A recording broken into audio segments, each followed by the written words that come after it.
Hello, this is Tom the Hammer. I'm here with my brother Carter. What up, everybody? We're going to talk a little bit about pretty much overdoses and statistics. I wrote a little something I'm going to read and I'm going to get Carter's perspective on everything. We're in the corner productions, so here we go. Truth to be honest, the first step of recovery, if you can't be honest, you can't be ready for change. Without spiritual awakening or something you believe is higher than you, or surrender that you're helpless in this addiction game. I believe it's not a disease, but only when you're in addiction. You or whoever comes across your path. The disease is fucking crazy. It's sad that when people come through these revolving doors for what they did for a $20 drug, they can't get on their knees and ask for help. How many times have you been on your knees looking for the last piece you dropped? Plenty of times. Smoking drywall, etc. That's insane. Put your shoes under your bed at night so you have to get on your knees. No excuse. Insanity. That's why we have a 96% fail rate in treatment. The 4% who do make it will tell you they haven't done it without God, your higher power, your spiritual awakening. It's crazy to think that we're all in here because we all been gut punch, sucker punch, or just straight smack like a bitch, you know? They can't change until you hit rock bottom. I don't believe that's true. I think if you can feel what's running through me, hope, I try to put in this world, it doesn't matter, 1 or 30 times here, we're all human. If you're tired of being sick and tired and open and willing to change, and you surrender and fucking do it.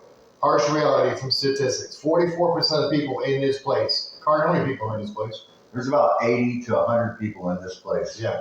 So you think 44 people are going to die from overdoses this year? That's ridiculous. So if you're not willing to accept the biggest tool out there, then I pray and have mercy on your soul. Godspeed.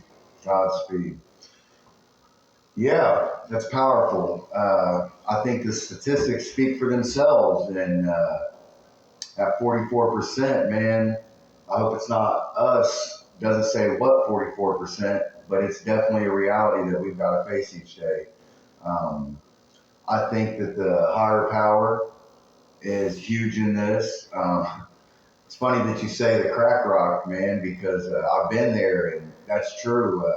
Walk a mile, 2 miles to get crack in the middle of the night, but can't hit my knees at night to pray. You know, the hardest thing is, no matter, like I said, White Claw, beer bottle, liquor bottle, what's at the bottom? There's a crack rock. There's a crack rock. There's a needle. There's a meth bubble. Yep.